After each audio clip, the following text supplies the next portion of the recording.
So angeless, so precious, I see the time in all my life when you are guarding Oke, selamat malam, Shalom.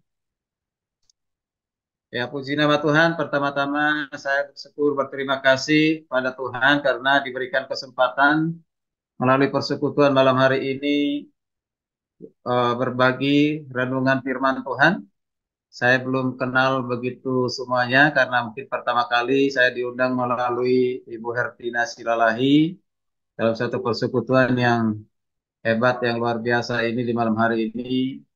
Ya, salam kenal. Saya Pendeta dan Bastian Mutar-Mutar. Ya, punya istri, Priska Nurhayati, punya dua putri. Satu sudah selesai kuliah S1 di London School dan satu masih TK di TK Penabur dan pelayanan di gereja dan juga di Sekolah Tinggi Teologi Kataros Indonesia Bekasi. Baik, sekali lagi terima kasih untuk pengurus yang sudah memberikan satu kehormatan untuk menyampaikan firman Tuhan. Hari ini memang cukup padat kegiatan. Saya agak terlambat masuk, baru sampai setengah jam yang lalu di rumah. Dan hari ini kami menghantarkan hamba Tuhan yang dipanggil Tuhan lebih dahulu ya oleh Bapa di surga yang sudah bersama-sama dengan kami pelayanan, orangnya sangat baik.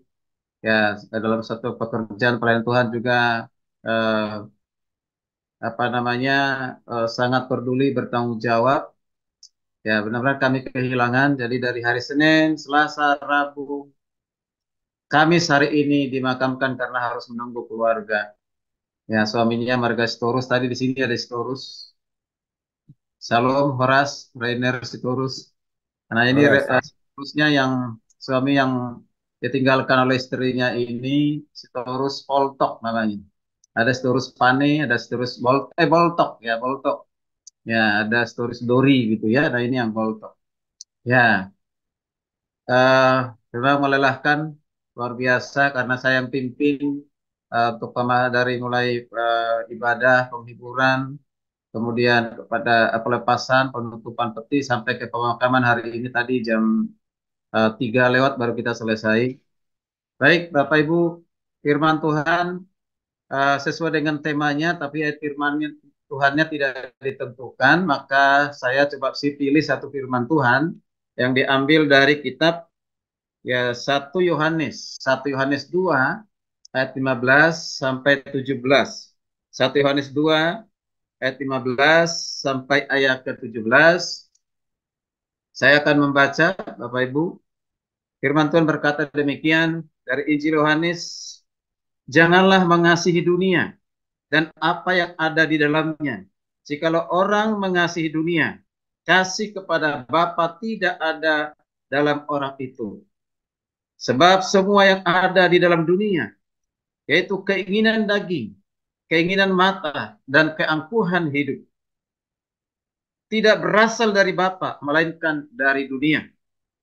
Dunia ini sedang lenyap dengan keinginannya, tetapi orang yang melakukan kehendak Allah tetap hidup selama-lamanya. Puji Tuhan, yang berbahagialah kita yang mendengar, melakukan, dan membagikan kebenaran firman Tuhan. Dalam dunia ini kita ditentukan dua pilihan, seperti topik atau tema yang di-share ke saya, yaitu keinginan akan Allah, keinginan akan dunia. Berarti ada dua pilihan, mau pilih Allah atau dunia, pilih Allah atau dunia. Memang luar biasa, kita selalu ditentukan dengan dua pilihan. Ya, sudah ditentukan ada yang baik dan juga ada yang jahat. Ketemukan, ada yang cinta, ada yang benci. Ada musuh, ada kawan. Ya, ada yang pahit, ada yang manis. Ada yang kecil, ada yang besar. Ada yang tinggi, ada yang rendah. Ada yang sehat, ada yang sakit. Ada yang kaya, ada yang miskin. Ada setan dan juga ada Allah. Nah, hari ini ada kita di tengah-tengah dunia, kosmos, dan segala isinya yang bisa kita lihat dengan kasat mata, yang kelihatan. Tapi Allah yang tidak kelihatan. Setan juga tidak kelihatan. Segala pengikutnya tidak kelihatan. Kenapa? Karena roh. Yang bisa kita lihat adalah kemah sementara yang ada pada kita, yaitu tubuh ini kelihatan. Dan segala harta, uang, benda-benda yang lain, langit, bumi, dan segala isinya kita lihat. Dan seluruh apa yang ada di dunia ini kita lihat. Tapi ada yang sungguh-sungguh nyata ada, tapi kita tidak bisa memungkiri itu kalau tidak ada. Seperti angin kita tidak lihat. Roh tidak kita lihat. Allah tidak kita lihat. Tapi seringkali di tengah-tengah kehidupan manusia, tidak usah dulu orang percaya, tengah-tengah manusia masih lebih mengutamakan, memprioritaskan apa yang dilihat oleh mata. Bukan apa yang tidak dilihat. Padahal kehidupan kita ditentukan bukan apa yang kita lihat, tetapi apa yang kita tidak lihat. Selama kita hidup di tengah dunia ini, kita bisa melihat dan menikmati segala-galanya. Kita bisa menikmati kekayaan, kita menikmati kemegahan dunia, kita menikmati segala apapun yang ada kita lihat di dunia ini sesuai dengan apa yang kita miliki, atau uang kita miliki, harta yang kita miliki. Itu bisa kita nikmati semuanya. Tapi seringkali kita lebih memprioritaskan itu daripada memprioritaskan apa yang tidak kelihatan. Rasul Yohanes itu adalah rasul yang hebat, yang luar biasa, dikenal dengan rasul kasih. Rasul kasih. Di Injil Yohanes itu didominasi dengan kata kasih. Mengapa? Karena sifat pertama yang dimiliki oleh Tuhan itu adalah kasih. Maka dikatakan Allah itu adalah kasih. Bukan berarti kasih adalah Allah. Tetapi sifat yang dimiliki oleh Allah, sifat kasih, yang bisa diperoleh, didapatkan oleh manusia ketika kita percaya menerima sebagai Tuhan Juru Selamat. Yang disebut dengan kasih agape, atau agapes, atau agapao. Itu kasih yang tidak ditemukan di tengah-tengah dunia ini. Dan itu hanya ada di dalam Allah, di dalam Yesus Kristus, dan itu dikaruniakan kepada kita. Karena Paulus mengatakan dalam Roma pasal yang kelima, ayat kelima, ketika kita percaya kepada Kristus, Roh Allah dikaruniakan kepada kita, sekaligus juga kasih Kristus dikaruniakan kepada kita. Jadi kalau kita mengenal Allah, berarti kita harus mengenal kasihnya, itu tidak bisa dipisahkan. Maka hari ini Rasul Yohanes berkata, janganlah mengasihi dunia. Apa mungkin kita tidak mengasihi dunia? Dunia ini tempat kita tinggal. Dunia ini tempat di mana kita tubuh, jiwa, roh masih menyatu. Kita bisa melihat segala-galanya. Seringkali kita tergoda dengan keadaan dunia. Bahkan kita dikatakan terpesona dengan keadaan dunia. Ada satu ilustrasi yang saya lihat di TikTok, dan saya tertarik dengan ilustrasi itu. Ada seorang lakukan tes. Tes apakah seseorang itu lebih suka kepada Tuhan atau lebih suka kepada benda atau harta atau uang. Jadi ya, di tangan kanannya ada amplop, tulisannya God, berarti Tuhan.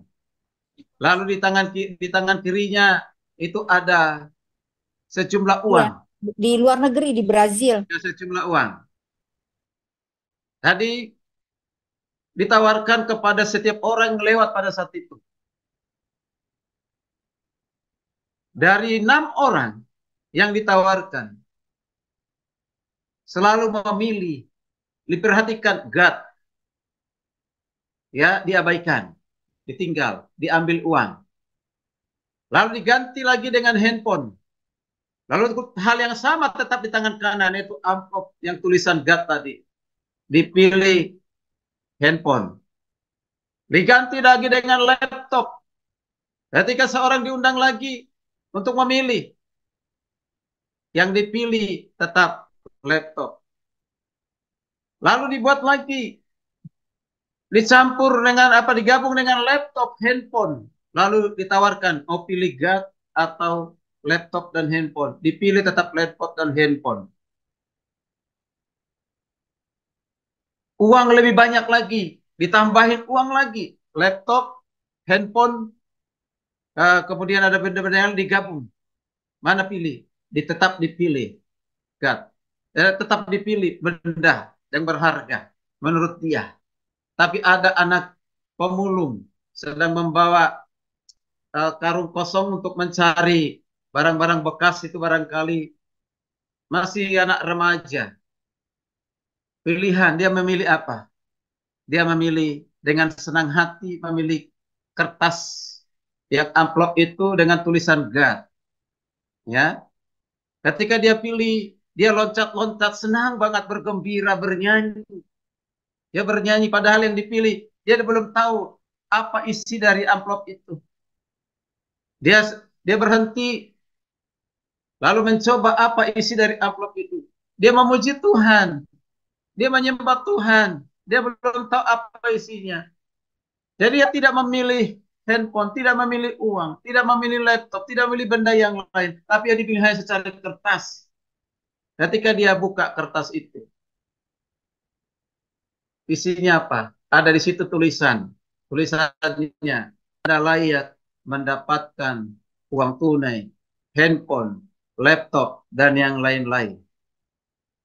Yang memberikan pilihan ini harus menyusul. Diberikan itu kepada dia semuanya. Wow, luar biasa. Apa yang mau kita lihat dari ilustrasi ini? Ini membuktikan tes.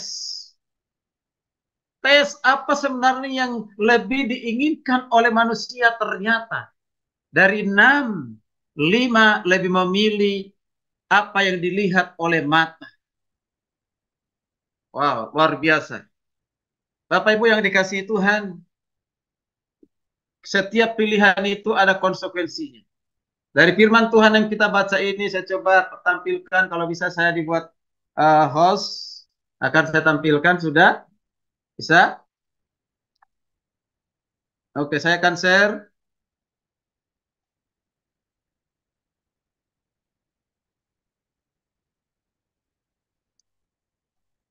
Apa sudah kelihatan? Sudah?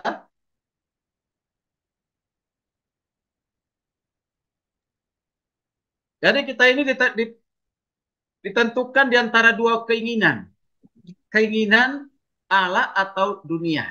1 Yohanes 2 ayat 15-17 tadi yang sudah kita baca. Janganlah kamu mengasihi dunia dan apa yang ada di dalamnya. Jikalau orang mengasihi dunia, maka kasih akan Bapa tidak ada di dalam orang itu. Sebab semua yang ada di dalam dunia, yaitu keinginan daging dan keinginan mata serta keangkuhan hidup, bukanlah berasal dari Bapa, melainkan dari dunia. Dan dunia ini sedang lenyap dengan keinginannya, tetapi orang yang melakukan kehendak Allah tetap hidup selama-lamanya. Puji Tuhan. Perhatikan ada kata dunia, yaitu kosmos. Kosmos itu sebenarnya bisa dikatakan alam semesta, bumi, pola keteraturan, pengelolaan yang baik dan harmonis, kelompok atau komunitas, kumpulan, atau bisa dikatakan penghuni bumi, yaitu siapa? Umat manusia. Maka dikatakan orang banyak yang tidak bertuhan atau beragama. Semua orang terpisah dari Tuhan.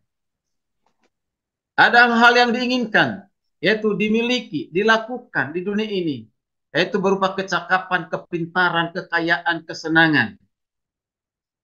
Perhatikan di ayat 15 yang dikatakan tadi, janganlah kamu mengasihi dunia dan apa yang ada padanya, atau yang ada di dalamnya. Yaitu mengasihi, janganlah kamu mengasihi dunia. Ya, dunia yang dimaksud tadi itu udah jelas, yaitu alam semesta, bumi ini di mana kita menginjakkan kaki. Kemudian juga bisa yang disebut dengan dunia itu adalah pola, keteraturan, pengelolaan yang baik dan juga harmonis. Atau kelompok kumpulan dari suatu hal tertentu. Bisa juga dikatakan penghuni bumi, umat manusia. Orang banyak yang tidak bertuhan, semua yang terpisah dari Tuhan. Kemudian, yang disebut dengan kosmos itu hal-hal yang diinginkan, dimiliki, dilakukan di dunia ini. Yaitu tadi kecakapan, kekayaan, kesenangan, dan lain sebagainya. Janganlah mengasihi dunia dan yang ada padanya, atau yang ada di dalamnya. Jangan mengasihi dunia. Mari kita perhatikan kata ini. Apa yang dikatakan oleh Yohanes, jangan mengasihi dunia. Janganlah kamu mengasihi dunia dan apa yang ada di dalamnya. Mengapa? Jikalau orang mengasihi dunia, maka kasih akan Bapa tidak ada di dalam orang itu. Ada kata mengasihi dan dasarnya adalah kasih. Kasih itu berarti sikap. Kasih itu berarti perasaan. Kasih itu berarti kecondongan hati kita. Jadi kasih itu berarti, kasih dan mengasihi itu berarti berkaitan dengan sikap hati. Ya, tidak ada kaitannya sebenarnya kasih itu dengan benda. Tidak ada hubungannya kasih itu dengan aktivitas. Jadi itu hanya suatu sikap yang sifatnya sebenarnya tidak dilihat oleh orang, tapi dirasakan oleh orang lain. Atau kita rasakan. Dunia itu atau orang-orang yang ada di dunia ini, yang percaya dengan tidak percaya, dikasihi dan ingin mengasihi, itu seharusnya. Tapi kecenderungan di dunia ini lebih ingin dikasihi, tidak mengasihi. Ini disebut dengan manusia egois. Dan itu sering kita temukan. Di ayat 16 dikatakan sebab semua yang ada dalam dunia yaitu keinginan daging dan keinginan mata serta keangkuhan hidup. Alkitab katakan, itu bukan berasal dari Bapa, melainkan dari dunia. Kalau kecenderungan manusia mengikuti keinginan daging seperti apa dikatakan oleh Paulus di kitab Galatia pasal 5, ayat 18 sampai ke 19, itu keinginan daging, iri hati, hawa nafsu, tidak menguasai diri, ya, dan yang lain sebagainya. Nanti kita lihat apa yang disebut dengan keinginan mata.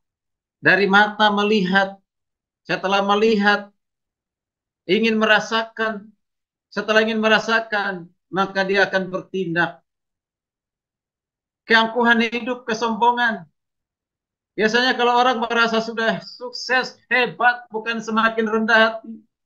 Atau merasa sudah banyak berbuat, berkorban, bukan semakin rendah hati. Tapi merasa dia sudah melakukan banyak hal, layak dihargai, layak dihormati. Jadi menempatkan diri untuk dihargai dan dihormati. Sehingga ketika orang lain tidak menghargai, menghormatinya, mungkin dia akan marah.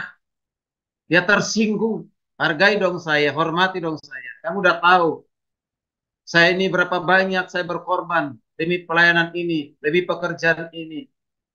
Mulai hitung-hitungan. Sifat seperti ini tentu bukan sifat dari Bapa, bukan sifat dari Yesus. Mari kita perhatikan peristiwa di Taman Eden, yaitu Hawa. Proses jatuhnya dalam dosa yaitu dimulai dengan keinginan daging, keinginan mata, keangkuhan hidup. Di Kejadian 3 ayat 6. Tuhan sudah jelas mengatakan, semua buah di Taman Eden ini boleh kamu makan. Sampaikan itu kepada Adam. Dan memang pada saat itu Hawa belum ada. Tapi dipastikan Adam menyampaikan itu kepada Hawa karena Hawa itu adalah istrinya. Dan Alkitab pun memang mengatakan bahwa kemudian hari Hawa pun tahu larangan itu. Kecuali pohon pengetahuan yang baik dan jahat, jangan kamu makan. Ketika kau makannya, kau akan mati. Ditentukan satu pilihan, hidup atau mati. Tuhan menghendaki hidup, tapi manusia pilih mati. Melanggar hukum Tuhan. Mengapa? Karena keinginan daging. keinginan daging. Ketika dia melihat satu benda dengan matanya, buah itu sangat menarik. Lalu dia dipengaruhi, diintervensi oleh si iblis. Oh itu ketika engkau memakannya, engkau tidak akan mati. Bukankah Tuhan kami mengatakan bahwa kami mati? Oh tidak. Engkau akan menjadi seperti Allah, akan seperti Tuhan. Wow, siapa yang tidak mau menjadi seperti Tuhan, punya kuasa yang dahsyat, yang luar biasa. Ketika melihat dengan matanya itu, buah itu, baru melihat. Tapi setelah diintervensi, digoda oleh si iblis, dia melanggar firman Tuhan. Berarti dia memilih bukan hidup, memilih untuk mati. Yaitu mati, yaitu dengan thanatos. Yaitu hubungan dengan persekutuan dengan Tuhan. Itu terputus. Atau bisa dikatakan nekros. Nekros itu berarti mati faktual. Namanya orang mati tidak bisa berbuat apa-apa. Hari ini mengurus orang mati itu hamba Tuhan. Mulai dari mandinya. Orang mati tidak bisa memandikan diri sendiri. Orang mati tidak bisa mengganti bajunya, menghias dirinya sendiri. Orang mati tidak bisa masuk ke peti sendiri. Orang mati tidak bisa membawa diri sendiri peti itu ke tempat pemakaman. Berarti benar-benar bergantung kepada yang masih hidup. Dia nggak bisa berbuat apa-apa, itu namanya nekros.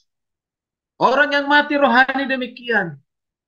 Tidak mungkin dia bisa berbuat apa-apa. Tidak bisa dia berbuat apa. Dia mati, tidak bisa menyelamatkan diri sendiri.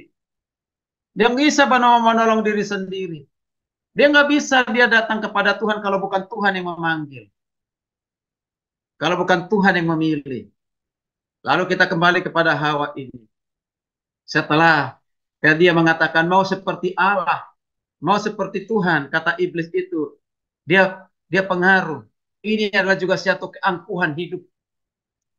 Kalau kita lihat setan iblis atau Lucifer itu yang dihukum oleh Tuhan dijatuhkan ke dunia ini karena apa? Dosa keangkuhan hidup, kesombongan. Aku mau diurut berulang-ulang kali. Aku mau seperti Allah. Aku mau ke tempat maha tinggi. Aku mau berkuasa. Aku ego yang menonjol. Dan sifat seperti ini ternyata bukan hanya ada pada Lucifer, tetapi masih banyak orang dari tengah-tengah orang Kristen juga masih banyak yang demikian. Di ayat 17, dan dunia ini sedang lenyap dengan keinginannya. Tapi perhatikan, orang-orang yang melakukan kehendak Allah tetap hidup selama-lamanya. Dunia ini akan lenyap.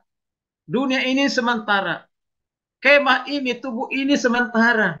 Ini sebut Paulus kemah. Kemah. Dikatakan, menanggalkan tubuh ini. Bahkan akan pergi dari dunia ini. Artinya dia harus pasti mengalami namanya kematian.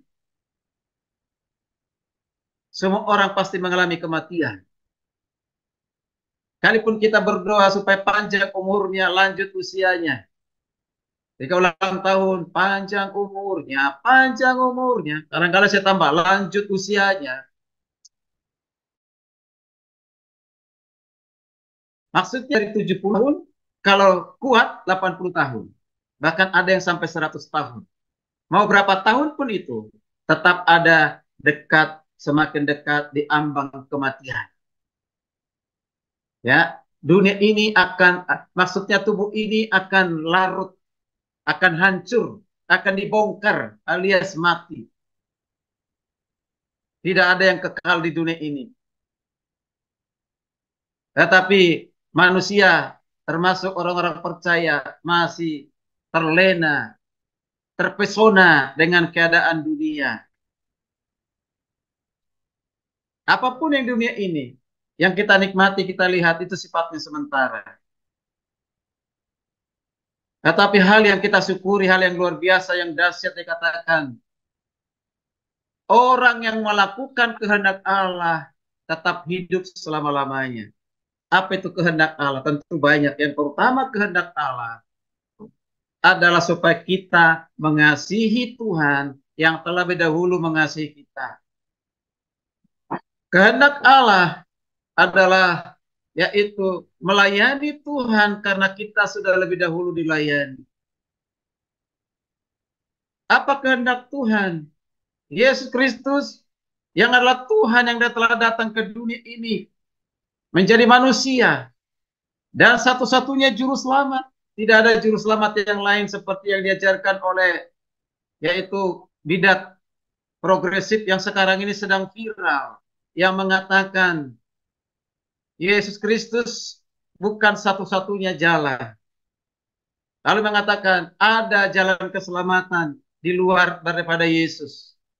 Wow, luar biasa. Kalau itu benar, maka Yesus tidak pernah perlu datang ke dunia ini. Bahkan berani berkata Yesus mati di kayu salib bukan untuk menggantikan dosa manusia. Bukan menjadi penebus bagi manusia. Tetapi hanya menunjukkan teladan. Bahwa Yesus itu meninggalkan teladan. Kematian itu hanya meninggalkan keteladanan. Bukan perganti dosa. Wow, ini mengerikan sekali. Bapak Ibu dikasih Tuhan, kita harus selalu waspada, berjaga-jaga atas kehidupan kita. Seperti dikatakan oleh Paulus, waspadalah akan keadaan dunia yang semakin jahat ini. Karena itu kita harus terus melakukan kehendak Tuhan. Apa itu kehendak Tuhan? Belajar terus mengenal Dia, belajar terus mengenal Dia. Hari-hari ini saya melihat di gereja-gereja sudah dimanjakan dengan khotbah-khotbah yang sifatnya membuat orang hanya tertawa atau membuat orang hanya mendapatkan berkat. Ketika engkau datang ke gereja, engkau akan diberkati melimpah. Engkau akan segala persoalan masalahmu akan dibuka Tuhan jalan. Apapun persoalan masalahmu ketika engkau datang ke gereja, Tuhan pasti berikan solusi. Ketika kau sakit, Tuhan akan jamah, Tuhan sembuhkan. Ketika kau bermasalah dalam keuangan, Tuhan akan memberikan lebih dari engkau pikirkan. Semuanya bicara tentang materi kesembuhan yang lain, tapi sudah jarang berbicara tentang Kristus sentris atau Kristus di pusat di atas segalanya.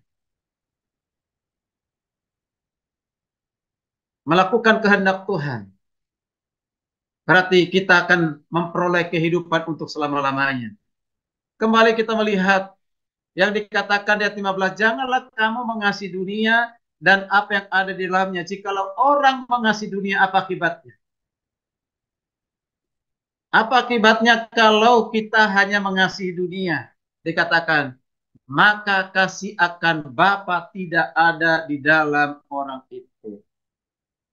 Kasih akan Bapa tidak ada di dalam orang itu. Maka di ayat sebelumnya dikatakan, barang siapa yang membenci saudaranya, berarti tidak ada kasih di dalam, tidak ada kasih padanya. Makanya Yohanes juga mengatakan yang sama dalam 1 Yohanes 3:18. Kasih itu jangan hanya diperkatakan, tetapi kasih itu harus nyata dalam perbuatan. Kalau tidak mengasihi, maka berarti kita tidak memiliki sifat Bapa. Bapa yang sangat mengasihi. Sering saya katakan kasih Tuhan itu sangat-sangat sempurna. Tidak ada yang melebihi dari kasih Bapa. Itulah sebabnya Dia mengutus anaknya Yesus Kristus. Untuk apa? Supaya kita mengenal Bapa. Supaya kita mengenal Yesus. Supaya kita mengenal Roh Kudus. Dan pengenalan itu akan menuntun kita menyembah Dia, melayaninya, menuntun kita semakin mencintai, mengasihinya. Dunia yang ada sekitar kita semakin kecil di mata kita, tetapi Tuhan yang semakin dibesarkan. Jadi kalau mengasihi dunia itu mengakibatkan kehilangan kasih kepada Tuhan. Bagaimana kita bisa mengatakan kita mengasihi Tuhan kalau kita tidak mengasihi sesama kita? Bagaimana kita mengatakan mengasihi Tuhan kalau kita lebih mengasihi dunia ini? Mengasihi dunia berarti itu disebut dengan sikap hati. Menjadikan hal-hal dari dunia ini sebagai hasrat kita yang terutama. dengan apa yang kita lihat, kita nikmati, yang sifatnya sementara, harta, uang, jabatan, itu menentukan sukacita kita, damai sejahtera kita. Kita menganggap itu lebih terbesar, sehingga menggantikan, melebihi dari kasih dan ketaatan kita kepada Tuhan. Makanya ada seorang ayah yang sudah tua, atau katakanlah seorang kakek. Dia tidak memiliki damai sejahtera dalam kehidupannya. Padahal segala-galanya dia miliki. Apa yang tidak miliki? Popularitas, jabatan, sebelum pensiun, uang, rumah, pulau, dia punya. Tapi dia tidak memiliki damai sejahtera. Lalu satu saat, dia mencari pelukis. Dia mencari pelukis, lalu ketemu dengan pelukis, dia bilang kepada pelukis ini, Om, bisa melukiskan tentang damai sejahtera? Pelukisnya bilang, bagaimana kakek melukis damai sejahtera? Saya tidak bisa. Pokoknya menggambarkan damai sejahtera, menggambarkan ketenangan. Akhirnya pelukis ini dia mulai berpikir, membuat bagaimana seseorang mengalami damai sejahtera. Dibuatlah dua lukisan. Lukisan pertama yaitu danau yang tenang, dikelilingi oleh ya kayu-kayu yang rindang, yang tenang, dan suara burung yang merdu. Lalu ada danau. Di atas danau itu ada satu perahu. Dan di dalam perahu itu ada seorang kakek. Dia di atas perahu itu dengan dia tenang melihat keindahan dan ketenangan danau itu, dan melihat ya kayu-kayu ataupun pohon-pohon yang ada yang rindang itu tenang semuanya. Ada angin sepoi-sepoi. Dia damai. Dia damai. Oleh karena apa? Keadaan sekelilingnya mendukung dia damai. Itulah lukisan yang pertama. Lalu lukisan yang kedua. Pelukis ini melukiskan satu pegunungan yang ada air terjun. Air terjun yang cukup tinggi, cukup jauh. Sehingga suara air terjun itu kencang sekali. Lalu di balik air terjun itu ada satu batu, dan batu itu berlobang. Di situ ada satu pohon kecil, ya pohon kecil. Nah, di pohon kecil itu ada rantingnya. Di situ ada burung, satu burung hinggap di situ. Dan pada saat itu yang terjadi apa? Ada hujan yang lebat, ada petir. Ada lagi ditambah lagi dengan suara air terjun yang sangat kencang itu. Lalu burung ini tetap bersiul-siul, bernyanyi-nyanyi. Dia bernyanyi-nyanyi, dia tenang, dia senang, dia damai. Tidak terpengaruh dengan kondisi yang ada di sekitarnya, yaitu petir, suara petir, hujan, curahan, air terjun, dan yang lain sekitarnya yang sangat mencekam itu. Dia tetap bernyanyi, bersiul-siul. Apa yang mau kita lihat dari dua lukisan ini? Seringkali manusia damai sejahteranya ditentukan oleh apa? Apa yang dia miliki, situasi di luar. Karena dia masih memiliki uang, harta, rumah, dan semuanya dia punya, baru dia damai sejahtera. Tapi ketika itu, mungkin juga ketika dia mengalami sakit penyakit, tidak kunjung sembuh, kehilangan damai sejahtera.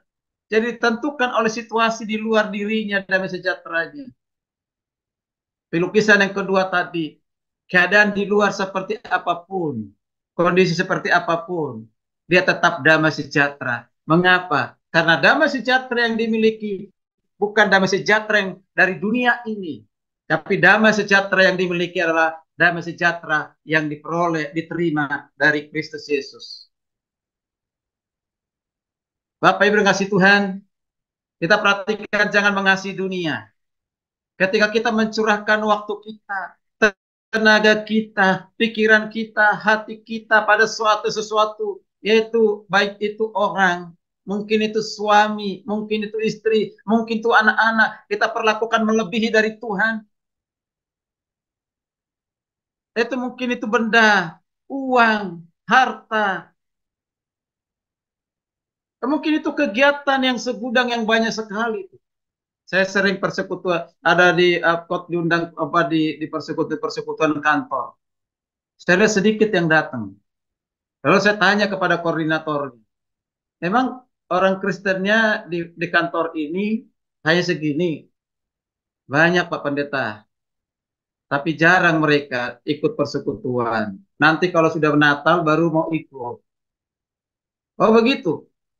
Terus mereka kemana? Ya udah istirahat, cari makan kemana. Wow, luar biasa. Padahal persekutuannya hanya 45 menit. Sisanya untuk digunakan untuk makan. Lebih dari 50% tidak hadir setiap persekutuan di hari Jumat. Ini saya ada persekutuan nanti di kantor besok, di kantor PD Pasar Jaya yang di Cikini. Saya sering diundang layanan khotbah di sana. Hanya berapa orang? 8 orang, padahal orang Kristen yang katakan di situ hampir 50 orang. Itu pilihan. Kenapa? Alasan kegiatan, kesibukan. Yang kita nilai paling berharga adalah apa yang dilihat oleh mata, bukan apa yang tidak kelihatan. Karena si rohani itu kan nggak bisa kelihatan. Kebutuhan rohani itu tidak kelihatan. Apa yang ada kita pandang berharga sekarang ini? Apa yang kita lihat? Kalau kita lakukan, kita kerjakan, kita nikmati, tidak di dalam Kristus, maka itu adalah sia-sia. Apa yang kita utamakan, kemuliaan Tuhan atau kesukaan pribadi? Apa yang kita sukai? Lebih kita sukai kemuliaan Tuhan atau kesukaan pribadi dan segala harta yang ada di dalamnya? Mobilkah dan segala benda-benda yang lain? Tentu kita harus memilih apa yang menjadi kemuliaan Tuhan. Ini yang menjadi pilihan kita. Kita arahkan, kita prioritaskan pilihan kita bukan kepada dunia. Sekalipun kita di dunia, karena kita bukan orang-orang dunia. Kita bukan berasal dari dunia. Bagi orang sudah percaya kepada Kristus. Dari mana Yesus berasal dari sorga, datang ke dunia itu. Dan kita sama, bahwa kita adalah anak-anak sorgawi yang dipersiapkan memasuki kehidupan yang kekal. Dari lahir, kita bisa merasa nyaman, semua lancar, semua mudah, semua senang, semua bisa menang. Tetapi bagaimana kalau diperhadapkan dengan penderitaan? Mungkin kita akan mengeluh, mungkin kita akan bersungut-sungut, mungkin kita akan marah, mungkin kita akan putus asa, mungkin kita takut, khawatir dengan semuanya itu. Bahkan membuat kita sakit karena segala persoalan masalah yang tidak kunjung selesai. Hari-hari ini banyak orang gagal ginjal, sakit jantung, sakit mah kronis, dan semuanya akibat dari stres, depresi, putus asa, bahkan sampai kepada niat bunuh diri dan bunuh diri, akhirnya mati dalam kesia-siaan. Itulah keadaan dunia yang tidak bisa ditolak, yang tidak bisa dihindari. Itu keadaan dunia, hanya bisa kita memperoleh kekuatan. Tapi seringkali manusia ataupun orang percaya, ya, dia coba mengusir segala persoalan masalah dalam kehidupannya. Aku tolak segala persoalan, aku tolak segala masalah, aku tolak segala godaan. Tentu itu kelihatan rohani sekali, tapi itu salah dalam berdoa. Doa yang benar adalah apapun persoalan, apapun masalah yang Tuhan izinkan terjadi dalam kehidupan saya mohon kekuatan daripada Tuhan. Aku memohon kekuatan dari Tuhan. Tuhan yang berikan kekuatan kepada saya sehingga saya melewati semuanya itu. Yang satu persoalan yang belum selesai, datang persoalan yang lain, aku tetap kuat karena ada Tuhan yang memegang tangan saya. Ada Tuhan yang membimbing menolong saya. Ada Tuhan yang tidak pernah meninggalkan saya. Sekali-kali aku tidak akan pernah membiarkan engkau. Sekali-kali tidak akan meninggalkan engkau, kata Tuhan di Ibrani 13 ayat yang ke-5b. Artinya Tuhan menyertai kita. Sekarang apa yang mau kita pilih? Kita mau pilih dunia atau Allah? Dunia akan lenyap menuju kepada kebinasaan. Dunia ini hanya sementara. Berapa lama kita hidup tengah-tengah dunia ini, kita tidak tahu, itu rahasianya Tuhan. Akan lenyap. Tetapi ketika kita memilih Tuhan, karena Tuhan telah memilih kita hidup berkenan kepadanya, melakukan apa yang menjadi kesukaan Tuhan, kesenangan Tuhan, maka kita akan hidup untuk selama-lamanya. Tadi pujian yang dinaikkan, kita katakan bahwa bersama Yesus kita akan tinggal berselama-lamanya. Wow, luar biasa. Sebagai ayat penutup dari Yakobus 4, ayat 4 sampai 5 berkata demikian. Tidakkah kamu tahu bahwa persahabatan dengan dunia adalah permusuhan dengan Allah? Ini kita diingatkan. Persahabatan dengan dunia itu berarti membuat kita menjadi seterunya Tuhan, musuhnya Tuhan. Mau musuhnya Tuhan atau menjadi sahabat Tuhan? Maka saya memilih menjadi sahabatnya Tuhan. Jadi barang siapa hendak menjadi sahabat dunia ini, ia menjadikan dirinya musuh Allah. Jangan sampai kita menjadi sahabat dunia ini. Jangan kita bersahabat dengan dunia ini. Lalu dikatakan, janganlah kamu menyangka bahwa kitab suci tanpa alasan berkata, roh yang ditempatkan Allah di dalam diri kita diingininya dengan cemburu. Artinya apa? Ketika kita percaya menerima Yesus sebagai Tuhan Juru Selamat, Roh Kudus dikaruniakan, ditinggal dalam kehidupan kita. Dan roh itu yang membimbing kita, menyertai kita, menolong kita, membimbing kita supaya hidup dalam kebenaran, menikmati damai sejahtera. Dan roh akan jangan kasihi dunia.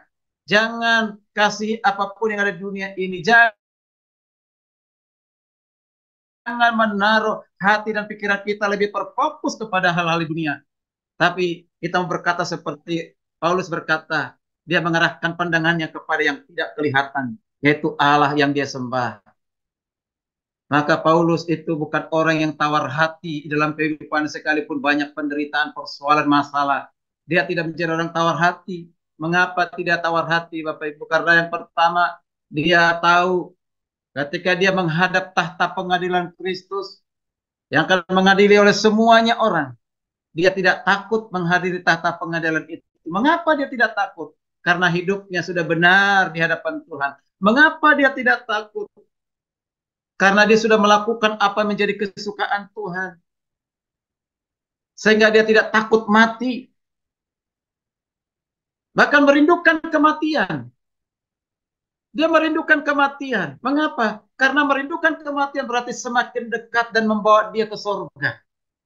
Melalui kematian itu, dia dibawa kepada hidup yang baru, kehidupan. Berarti kematian itu bukan akhir segalanya buat Paulus. Kematian itu adalah awal dari kehidupan yang baru dikaruniakan kepada Rasul Paulus. Dan bukan hanya kepada Rasul Paulus, tetapi kepada setiap kita yang percaya kepada Kristus, yang percaya kepada kematian Kristus, yang percaya kepada kebangkitan Kristus. Yesus mati supaya kita hidup.